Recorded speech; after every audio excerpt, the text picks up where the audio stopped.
अकोल्यातील सर्वोपचार रुग्णालयातील रुग्णसेवेतील गंभीर त्रुटी उघड करणाऱ्या व्हायरल व्हिडिओ प्रकरणात प्रशासनाने प्राथमिक कारवाई करत 2 सुरक्षा रक्षकांची हकालपट्टी केली असून एका कक्षसेवकाला सक्तीच्या रजेवर पाठवण्यात आलाय।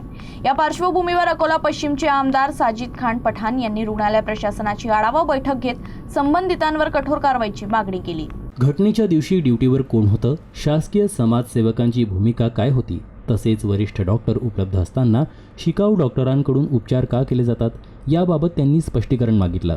यावेळी डीन डॉक्टर संजय सोनोने यांनी घडलेल्या प्रकाराची कबुली देत प्राथमिक कारवाई करण्यात आल्याची माहिती दिली। विभागीय चौकशीत दोषी आढळणाऱ्या डॉक्टर आणि इतर कर्मचाऱ्यांवरही पुढील कारवाई केली जाईल असं त्यांनी स्पष्ट केलं। दरम्यान आमदार पठाण यांनी मुंबई इथे वैद्यकीय शिक्षण मंत्री हसन मुश्रीफ यांची भेट घेऊन प्रकरणात हस्तक्षेप करण्याची मागणी केली होती। त्यानंतर चौकशी समिती स्थापन करून अहवाल सादर करण्यास निर्देश देण्यात आले आहेत। भविष्यात अशा घटना पुन्हा घडू नयेत यासाठी आवश्यक उपाययोजना करण्यात याव्यात, तसेच रुग्णालयातील समस्या मंत्रालय स्तरावर मांडून त्यांचे निराकरण करण्यासाठी प्रयत्न केले जातील असं आश्वासन आमदार पठाण यांनी दिलं। पिछले दिनों जब हम लोग आए थे यहाँ पे एक वीडियो आया था कि एक महिला अपने कांधे पे अपने पति को लाद कर यहाँ जा रही है। किसी ने वो महिला की मदद नहीं करा। यहाँ वार्ड बॉय होने के बाद में, सुरक्षा कर्मी होने के बाद में उसकी किसने मदद नहीं की गई। उसको लेकर जो मंत्री महोदय हसन मुशर्रफ साहब, मैंने उनसे शिकायत की। उसके ऊपर उन्होंने एक चौकसी नियुक्त की। मैं अड़ावा बैठक लेने के लिए आया था। उस दिन डीन साहब यहाँ नहीं थे, तो आज डीन साहब से बैठकर मैंने चर्चा अड़ावा बैठक ली। तो उसके अंदर डीन साहब ने आदेश पारित किए कि जो लोगों ने ये गलतियां की हैं उनके ऊपर सख्ती की रजा पे 2 महीने की सख्ती की रजा पे उनको भेज रहे हैं, और भी लोगों पर कार्रवाई करके जो विभागीय चौकसी के अंदर चौकसी बैठाएगी उसके अंदर बहुत से लोग निलंबित होने वाले हैं, कुछ लोग सस्पेंड भी हो सकते हैं। ऐसी जानकारी यहाँ पर डीन साहब ने दी। और बस मैं आपके चैनल के माध्यम से ये कहना चाहता हूँ कि अकोला की जनता को कहना चाहता हूँ कि जो घटना हुई थी वो घटना के ऊपर यहाँ एक्शन हुआ है। जो लोग काम कर रहे थे, जो वार्ड बॉय थे, उनको यहाँ पे सख्ती की रजा पे भेजा गया है। डॉक्टर अपना काम कर रहे थे। आप जीएमसी को लेके ऐसी कोई धारणा ना पैदा करें। यहाँ पे अगर गलतियाँ होती है तो काम भी होता है, थोड़ा सहयोग करें सब मिलकर। गलतियां इंसान से होती है, जिसने गलती की थी उसको सजा भी मिल गई। आइंदा डीन साहब ने और पूरे डॉक्टरों ने मिलकर, पूरे स्टाफ ने मिलकर वादा करा कि ऐसी घटना हम दोबारा नहीं होने देंगे। इस बात की उन लोगों ने गवाही दी। अकोला जिल्ह्यातील अकोट तालुक्यात युरियासाठी शेतकऱ्यांच्या रांगा लागल्याचं चित्र पाहायला मिळतंय। युरियाचा तुटवडा दूर करण्यासाठी शासनाने प्रति शेतकरी आधार कार्डवर 5 बॅग युरिया देण्याचा निर्णय घेतला आहे। मात्र यासाठी 7/12 किंवा शेतीची इतर कागदपत्र आवश्यक नसल्याने साठेबाजी वाढण्याची भीती शेतकऱ्यांकडून व्यक्त केली जात आहे। अकोल्यात अकोट तालुक्यात युरियासाठी शेतकरी त्रस्त झाले आहेत। शेतकऱ्यांच्या अडचणी दूर व्हाव्या म्हणून आता युरियाचा साठा उपलब्ध केला जातोय। मात्र आधार कार्डवर प्रति शेतकरी 5 बॅग युरियाचं वाटप करण्याचे शासनाचे आदेश आहेत। त्यासाठी 7/12ची गरज नाही। त्यामुळे आधार कार्डवर जो शेतकरी नसेल त्यालाही युरिया मिळण्याची शक्यता नाकारता येत नाही। त्यामुळे आधार कार्डवर साठा करून जादा दराने युरिया विक्री करू शकतात, म्हणून शासनाने याकडे लक्ष देण्याची गरज असल्याचं मत व्यक्त केलं जात आहे। शेतकरी हा रात्रीपासून लाईनीत लागत आहे, परंतु कृषी सेवा केंद्रांवर वस्तुस्थिती ही आहे की फक्त शेतकऱ्यांजवळ आधार कार्ड, जे नागरिक आधार कार्ड घेऊन इथं लाईनीत उभे आहेत ते त्यांना 5 पोते युरिया पर व्यक्ती आधार कार्डवर 5 पोते युरिया दिल्या जात आहे। मात्र वस्तुस्थिती ही आहे की जे खरे कास्तकार आहेत त्यांना अजूनपर्यंत युरिया मिळाला नाही। कारण कास्तकार हा रात्रीपासून आपल्या शेतातील कामधंदे सोडून लाईनीत उभं राहू शकत नाही। त्या कारणानं दुकानदारांनी आधार कार्डवर युरिया न देता फार्मर आयडीवर युरिया दिला किंवा 7/12 बघून जर युरिया दिला तर निश्चितच खऱ्या शेतकऱ्यांना ही खते पोचतील। आधार कार्डवर वाटल्या जात आहे, परंतु याच्यात असं झालेलं आहे, ज्या शेतकऱ्याकडे शेती नाही आहे तो पण लाईनीत लागून खत घेऊन जात आहे।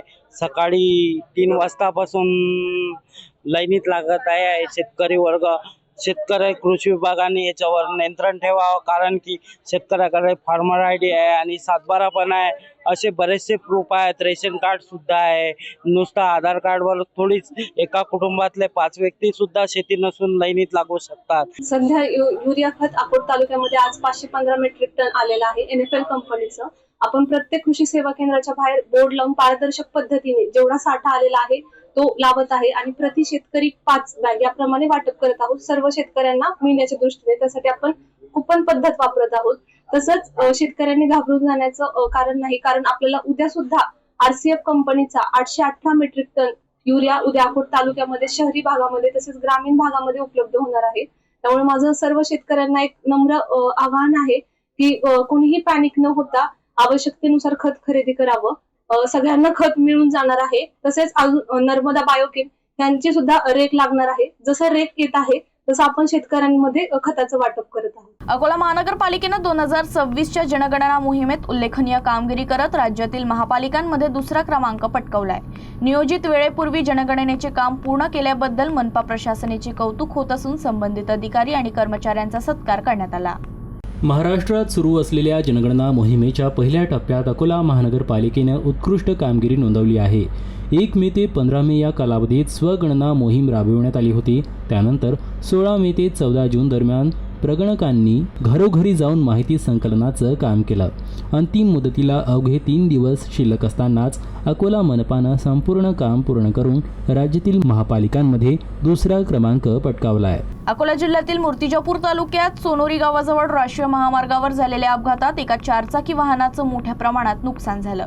या अपघातात वाहन चालक किरकोळ जखमी झाला असून काही काळ वाहतुकीवर परिणाम झाला होता. मूर्तिजापूर ग्रामीण पोलीस स्टेशन हद्दीत येत असलेल्या राष्ट्रीय राज्य महामार्गावरील सोनोरी गावाजवळ हा अपघात झाला. यामध्ये अकोलावरून मूर्तिजापूर दिशेनं जाणारी 4चाकीला पाठीमागून येणाऱ्या टिप्परने धडक दिल्याचं समोर येत आहे. यामध्ये कार सुरक्षा भिंतीला जाऊन आदळली.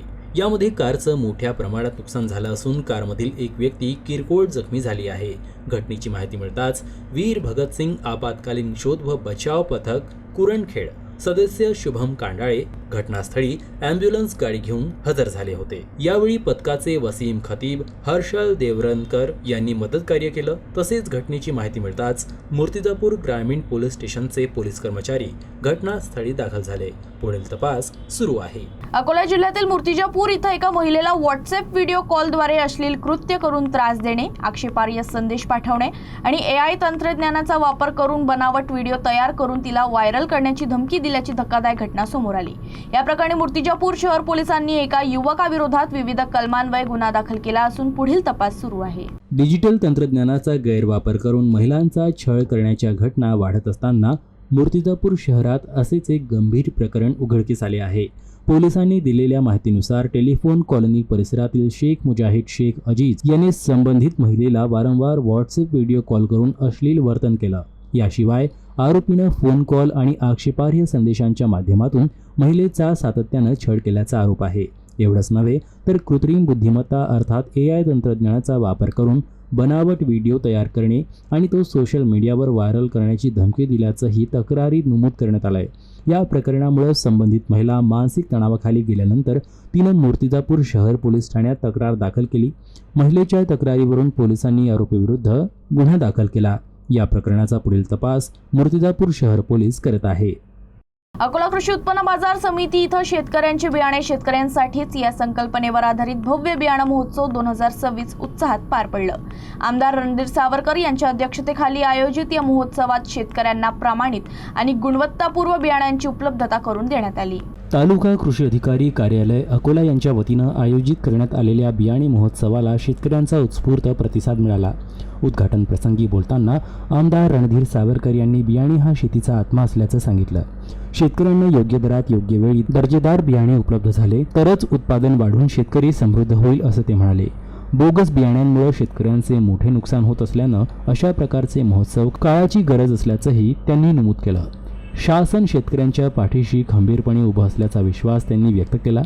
या महोत्सवात सोयाबीन, कापूस, तूर, मूग, ज्वारी यासह विविध पिकांच्या नवीन आणि सुधारित वाणांची बियाणे उपलब्ध करून देण्यात आली.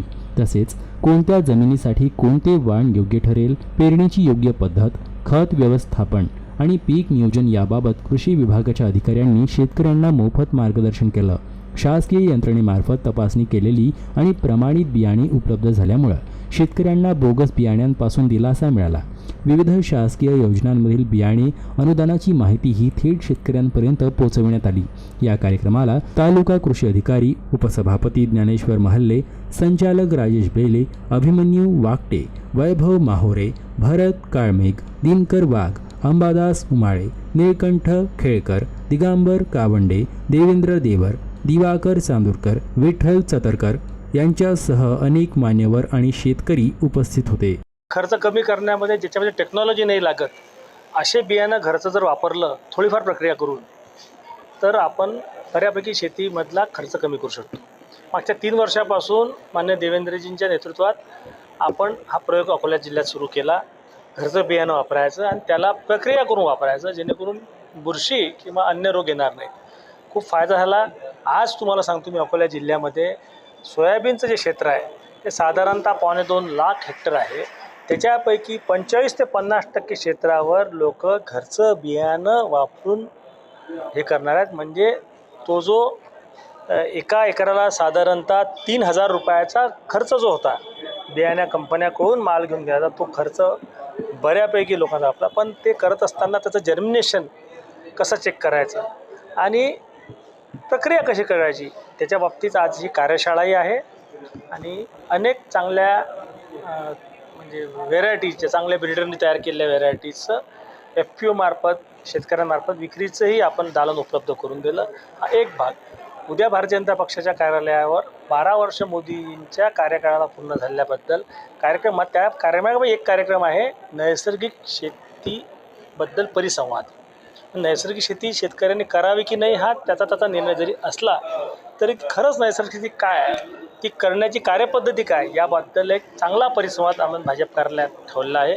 आपल्या माध्यमातून माझी सर्व शेतकरी बांधवांना विनंती आहे की त्या परिसंवादातही लोकांनी सहभाग घेतला आणि 4 नवीन गोष्टी SOP ज्याला म्हणतात त्या माहिती. बदलत्या काळात पारंपरिक खेळ आणि मैदानी कसरतींचं महत्त्व टिकवून ठेवणं ही काळाची गरज आहे. जय बजरंग व्यायामशाळा ग्रामीण भागातील विद्यार्थ्यांना विविध खेळांचे प्रशिक्षण देऊन सक्षम, सुदृढ आणि संस्कारक्षम पिढी घडवण्याचे उल्लेखनीय कार्य करत असल्याचं प्रतिपादन उपवन संरक्षण सुमंत सोळंके यांनी केलं.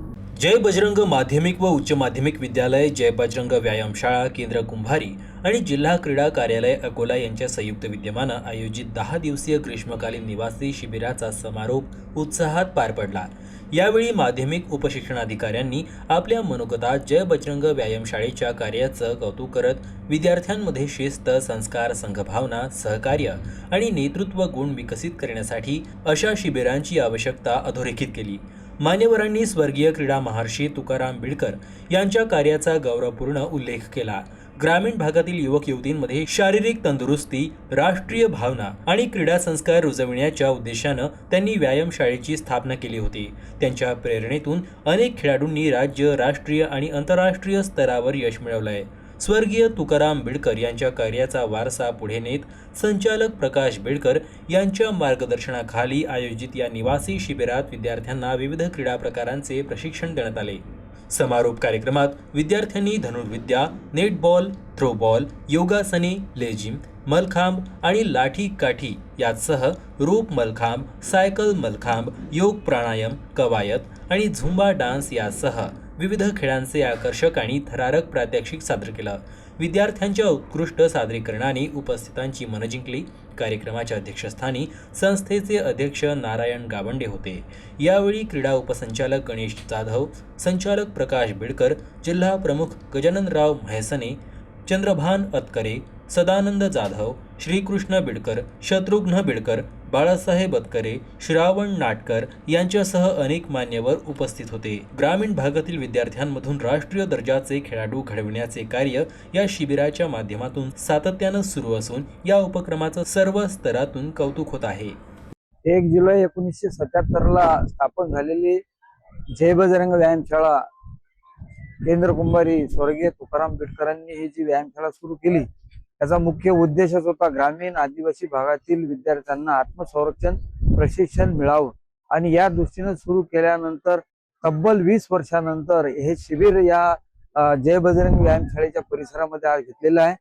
जवळजवळ 180-85 विद्यार्थी असून हे निशुल्क ग्रीष्मकालीन शिबिर असून यामध्ये कबड्डी, धनुर्विद्या, मलखांब, योगा, नेटबॉल, सॉफ्टबॉल सारख्या अनेक चांगल्या खेळाबरोबरच आत्मसंरक्षण प्रशिक्षणाचे धडे यामध्ये दिले गेले आणि लवकरच ग्रामीण भागातील व्यायामाचा प्रसार व्हावा म्हणून ही व्यायामशाळा विदर्भामध्ये आता लवकरच एक दौरा काढून विदर्भातील अनेक ठिकाणी व्यायामशाळा सुरू होतील आणि व्यायाम प्रशिक्षणाचं काम सुरू करेल. अतिशय चांगल्या प्रकारचं शिबिर या ठिकाणी आम्ही आयोजित केलेलं आहे. मागील 10 दिवसापासून ग्रीष्मकालीन खेळ क्रीडा प्रशिक्षण शिबिराचं आयोजन या जय बजरंग विद्यालयाच्या प्रांगणात अतिशय उत्साहामध्ये संपन्न झाले। या शिबिरामध्ये दररोज दोन्ही सत्रामध्ये खेळ त्याचबरोबर आत्मसंरक्षणाचे खेळ शिकवण्यात आले। आज मला या ठिकाणी गर्वानं सांगावंसं वाटते की मी या अमरावती विभागाचा उपसंचालक जरी असलो तरी या व्यायामशाळेचा एक माजी विद्यार्थी आहे आणि या व्यायामशाळेतून गुरुवर्य तुकाराम भाऊ यांच्या मार्गदर्शनाखाली हजारो मुलं राष्ट्रीय आंतरराष्ट्रीय खेळाडू तयार झालेत। राष्ट्रपती पुरस्कार ते शिवछत्रपती पुरस्कार असा हा फार मोठा प्रवास या संस्थेने पूर्ण केलेला आहे। आज भाऊचं काम प्रकर्षाने प्रकाश भाऊ बिरकड या ठिकाणी पाहत आहेत। सिंधी समाजाच्या वतीनं दरवर्षीप्रमाणे यंदाही प्रशांत प्रतिभा पुरस्कार सोहळ्याचं आयोजन करण्यात आलं। 10वी 12वी तसंच पदवी परीक्षांमध्ये उल्लेखनीय यश संपादन करणाऱ्या समाजातील 180 गुणवंत विद्यार्थ्यांचा सत्कार करण्यात आला। कार्यक्रमाला प्रमुख पाहुणे म्हणून खासदार अनुप धोत्रे, राज्यसभा खासदार डॉक्टर अनिल बोंडे, आमदार रणधीर सावरकर, अमरावतीचे महापौर श्रीचंद तेजवानी, अकोल्याच्या महापौर शारदा खेडकर, जयंत मसने, रणजित खेडकर, नगरसेवक देवाशिष काकड आदी उपस्थित होते। 98.90% गुण मिळवून समाजातील सर्वोत्कृष्ट विद्यार्थिनी ठरलेल्या आयुषी महेश छाबडिया हिचा विशेष गौरव करण्यात आला। तसेच जान्हवी बालानी, ऋतुज जेठवानी, गोत अरोरा, दिव्या वाधवानी, दिशा विरवानी, हिमांशु खानचंदानी, प्रांशु पाहुजा, जिया राजपाल, खुशी लोकवानी, रितिका अलीमचंदानी, मंथन ग्वालानी, सागर हरवानी, पियांशी आहुजा, जयंत बालानी, नित्या अलीमचंदानी यांच्यासह इतर गुणवंत विद्यार्थ्यांचाही सत्कार करण्यात आला। या प्रसंगी अकोला पूज्य सिंधी पंचायतचे अध्यक्ष रमेश जम्यासी, शहर पंचायतचे भेरुमल वाधवानी, बाबा हरदासराम नगर पंचायतचे मनोहर पंजवानी, झुलेलाल नगर पंचायतचे सुरेंद्र नागदेव, सुविचार सोनार पंचायतचे रमेशलाल अलीमचंदानी, सखर पंचायतचे हरीश पारवानी, बहावलपुरी पंचायतचे ओमप्रकाश लालवानी, नानक नगर पंचायतचे दीपक लिलवानी यांच्यासह विविध सामाजिक संस्थांचे पदाधिकारी आणि समाज बांधव मोठ्या संख्येनं उपस्थित होते।